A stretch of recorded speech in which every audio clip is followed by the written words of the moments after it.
Los líderes del G7 están reunidos en Hiroshima, Japón. En el centro de la agenda está la estrategia para limitar aún más los ingresos que Rusia utiliza para financiar la invasión a Ucrania. Estados Unidos ha impuesto una nueva batería de sanciones que afecta a unas 300 entidades, personas, barcos y aviones que están colaborando con la ofensiva rusa. Reino Unido prohibirá las exportaciones de cobre, aluminio, níquel y diamantes rusos, una importante fuente de ingresos para Moscú. En 2021, el país exportó diamantes por un valor de casi 5.000 millones de dólares. Y los países de la Unión Europea, por su parte, también quieren sancionar el comercio de diamantes y cerrar algunas lagunas ya conocidas. Y nuestro compañero José David Navarro en la Bolsa de Frankfurt tiene más detalles sobre estas primeras informaciones acerca de las sanciones. José, paquete europeo que se espera una vez acabe este G7, pero se sabe que buscaría sanciones a países o empresas que colaboren con Rusia, ¿cierto?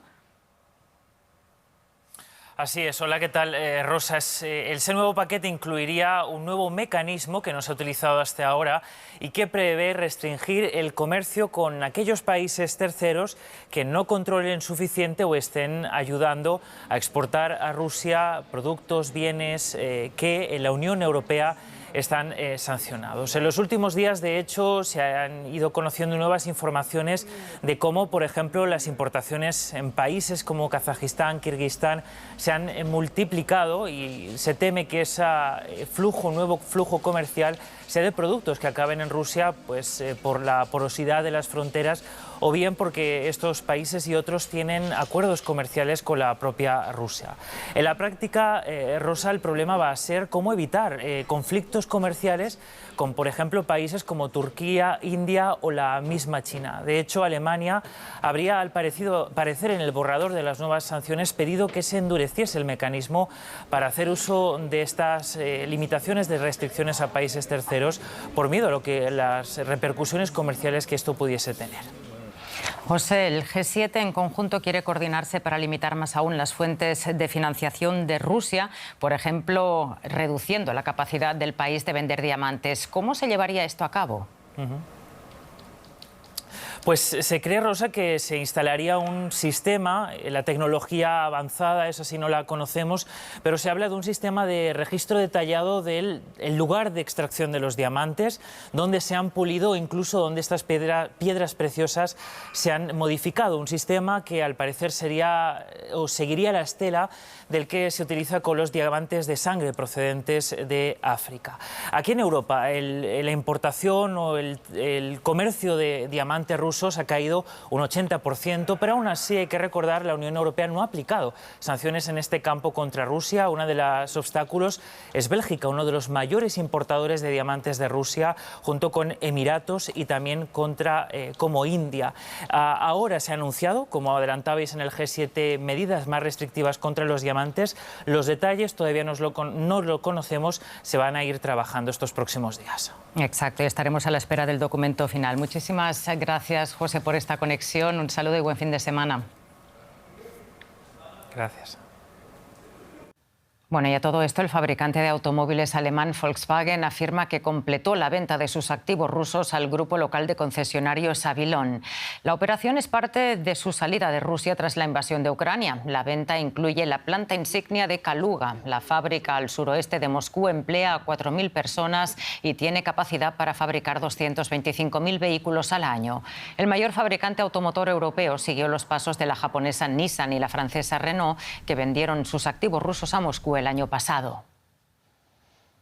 Volkswagen y otras muchas marcas occidentales abandonaron Rusia en éxodo al comienzo de la invasión, lo que ha dejado un hueco que buscan llenar las marcas locales. Una ventaja aparente, pero a costa de un mayor precio para los consumidores rusos. Los compradores en esta tienda pueden elegir prendas exclusivas que tienen algo en común. Fueron creadas por diseñadores rusos.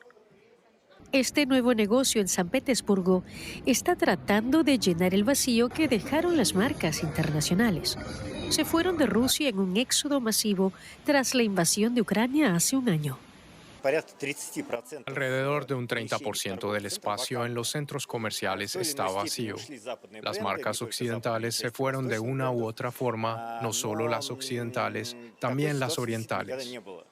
Tal situación nunca había sucedido.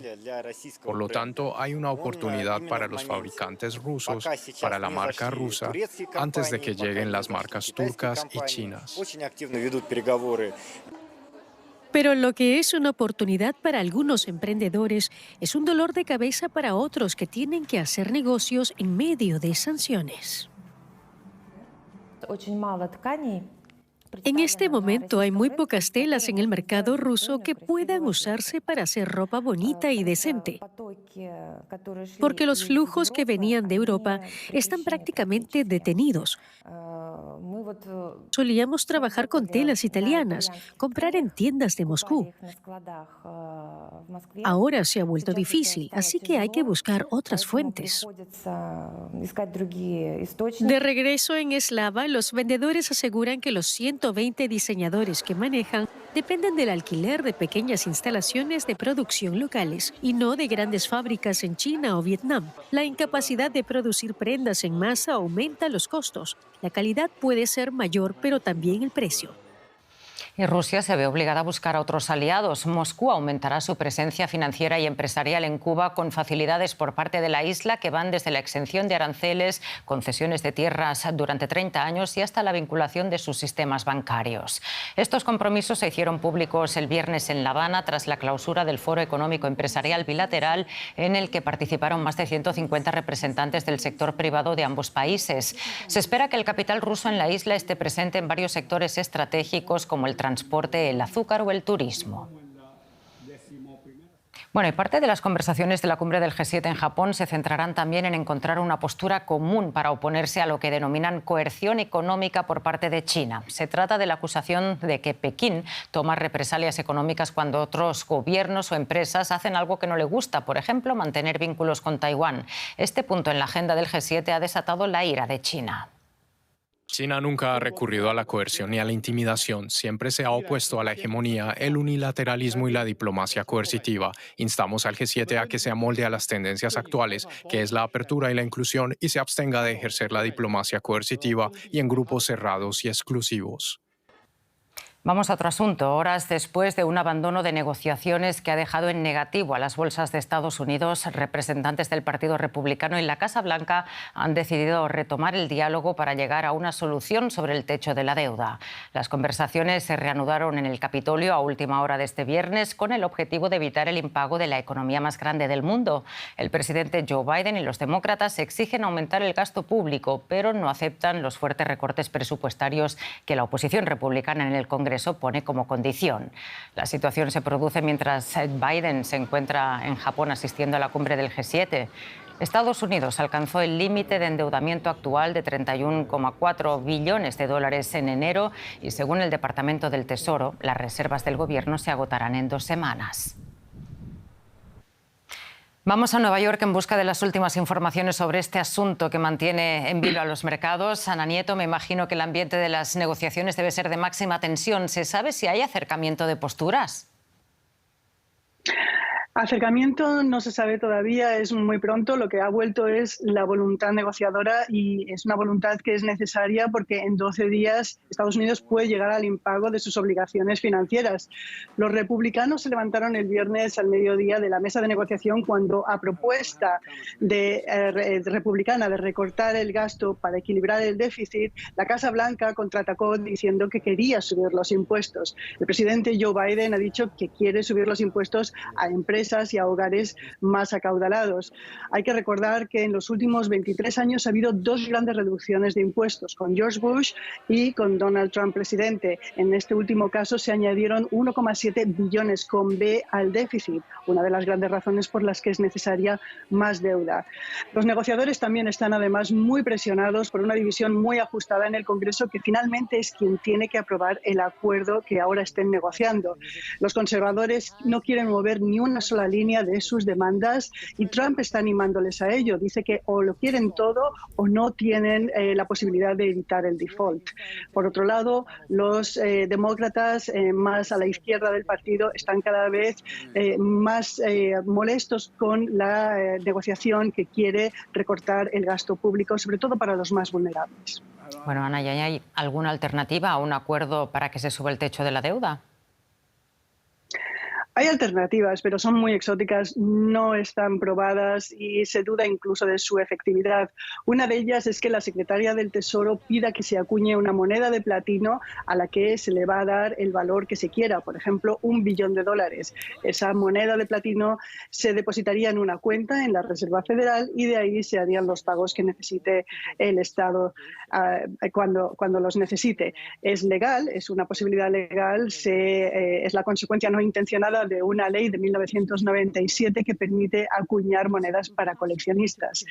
La otra es que el presidente directamente ignore el techo de la deuda e invoque la enmienda 14 de la Constitución que impide que se cuestione el pago de la deuda. La Casa Blanca lo ha contemplado, pero realmente se puede abrir una vía judicial y puede eternizarse en tribunales. No daría tiempo. Yellen, la secretaria del Tesoro, dice que ninguna de las dos posibilidades son viables y que en cualquier caso exponen la disfuncionalidad de las cuentas públicas de Estados Unidos. Bueno, seamos positivos y vamos a partir de la base de que habrá acuerdo. Muchísimas gracias, Ana. Un saludo.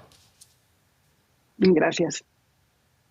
Y para terminar, les contamos que el gigante deportivo Adidas comenzará a liquidar parte de la mercancía de su extinta asociación Yeezy a finales de este mes. La marca alemana cortó lazos con el rapero Kanye West el año pasado, luego de que este hiciera comentarios antisemitas. La controversia provocó una caída en el precio de las acciones de Adidas y afectó los resultados de la compañía. Las ganancias de las ventas se donarán a organizaciones internacionales. Y esto es todo por el momento aquí en La Economía. Gracias por acompañarnos un día más. Hasta pronto.